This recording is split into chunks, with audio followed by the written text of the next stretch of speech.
অত্যন্ত মৰ্মান্তিক।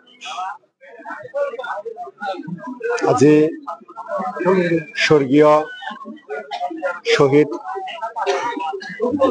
মৃদুল ইছলামৰ ঘৰত অহাৰ পিছত যি পৰিৱেশ দেখা পাইছে, মই আল্লাহ তাআলাৰ ওচৰত, ভগৱানৰ ওচৰত এটাই দোৱা আৰু প্ৰাৰ্থনা বিচাৰিছো, এনেকুৱা পৰিৱেশ যাতে আৰু কাৰো পৰিয়ালত নহয়। শ্বহীদ মৃদুলৰ মাক আজি পুত্ৰ হাৰা হৈ কি অৱস্থা হৈছে,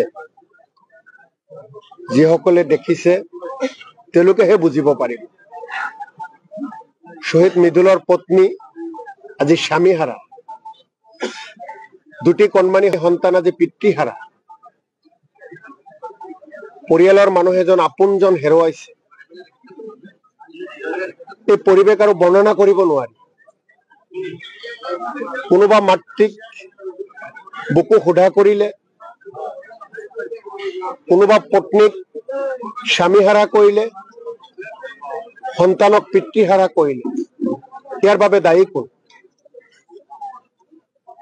কি অপৰাধ আছিল মৃদুলত?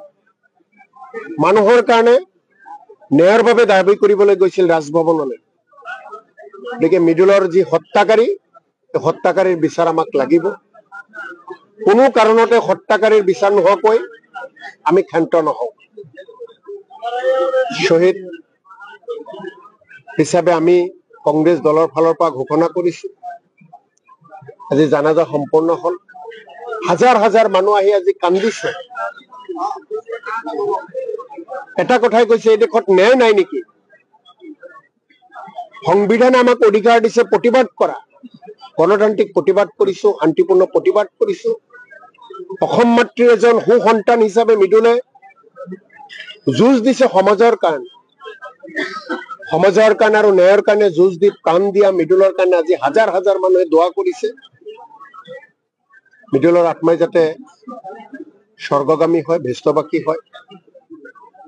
আৰু আমিও কংগ্ৰেছ পৰিয়ালে আহি থকা সময়ত মৃদুলৰ মা, মৃদুলৰ পত্নী, দুটি সন্তান,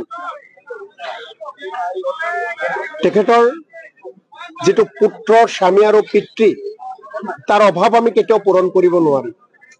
কিন্তু তাৰ লগত আনুষংগিক দিগত এই পৰিয়াল চলি থাকিবলৈ হলে, আগুৱাই যাবলৈ হলে, ল'ৰা ছোৱালীৰ শিক্ষা দীক্ষা পাবলৈ হলে যিখিনি সহায় সহযোগিতা কৰিব লাগে, নিশ্চিতভাৱে আমি প্ৰদেশ কংগ্ৰেছৰ ফালৰ পৰা কৰা হ'ব।